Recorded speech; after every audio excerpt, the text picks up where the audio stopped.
Hello and welcome back to our fourth episode of Sustainability Saturdays here on Second Nature. So far we've been running through the fundamentals to sustainability and conservation, but this week we're doing something a little bit different, a little bit more up to date. Yes, we are jumping on the bandwagon, talking about cryptocurrencies, but it's for a very important reason.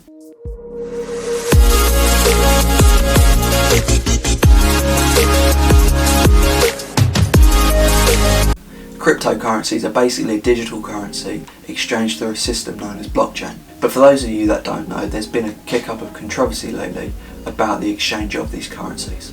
Although they're digitally based, the amount of energy they use to be exchanged is pretty extortionate. The way in which they're exchanged is through a process called mining, which basically involves solving cryptographic puzzles. I don't exactly know what that is either, but the important thing is there's now new technologies to solve these puzzles even faster and more efficiently, and it's these technologies which are so energy demanding.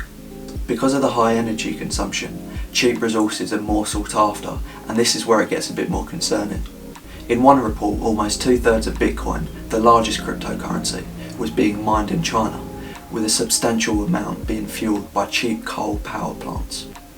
Now, if one Bitcoin transaction supposedly uses the same amount of energy as the average American household does in 1 month, then you can imagine the scale of greenhouse gas emissions from these transactions.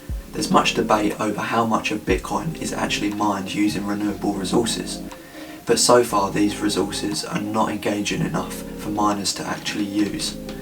And that's because options like hydroelectricity, which is one of the more popular renewable resources, is not particularly reliable, often with mismanagement issues. But the good news is that the problem doesn't exactly lie with cryptocurrencies itself yet, but more so with the lack of cheap, effective renewable resources. As a consumer, if you can't wait for renewable resources to play a bigger part, then you can still have an impact by investing in less energy intensive currencies. XRP, for example, is considered one of the least intensive at something like 0.008 kilowatt hours. Bitcoin in comparison is one of the most damaging at over 700. Other currencies such as Cardano alter the technology which underpins blockchain, making the transactions more efficient and therefore saving energy.